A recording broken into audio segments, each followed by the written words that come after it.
À Gethsémani, les souffrances de Jésus furent multiples, souffrances qui vont jusqu'à lui arracher ce cri. Père, si tu veux, éloigne de moi ce calice. Luc 22, verset 42. Souffrance si atroce qu'un ange se penche sur la détresse du Fils de Dieu. Et il lui apparut un ange du ciel qui le réconfortait. Luc 22, verset 43. On sent dans l'évangile de Marc cette marée qui monte et envahit son cœur. Et il commença à être envahi par l'effroi et l'abattement. Et cette angoisse devient si violente qu'il en transpire du sang, allant jusqu'à la limite de la souffrance humaine. En étant en agonie, il prit avec plus d'instance et sa sueur fut comme des gouttes de sang qui coulaient jusqu'à terre. Luc 22, verset 44. En face de sa passion et dans sa solitude, l'incompréhension totale des apôtres.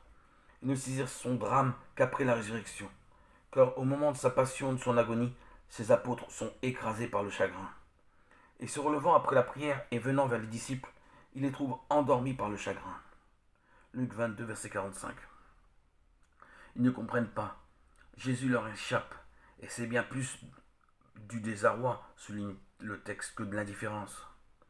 Jésus les aime comme des amis, vers qui on se réfugie dans la souffrance. Mais c'est surtout lui qui aime, et leur amour ne correspond pas au sien. Devant Jésus qui souffre, ils sont désemparés, démontés, ils ne savent plus réagir. Ils l'aiment et l'admirent, bien sûr, mais en même temps, ils se sont toujours sentis si loin de lui, dans un sens si bien que sa faiblesse d'aujourd'hui les paralyse. Dans la peine et la souffrance, Jésus ne trouvera pas grand réconfort auprès d'eux. Et il vient pour la troisième fois et leur dit, « Dormez désormais et reposez-vous.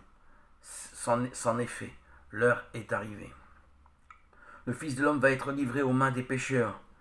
Levez-vous, allons. Voici que celui qui me livre est tout près. » Marc 14, versets 41-43.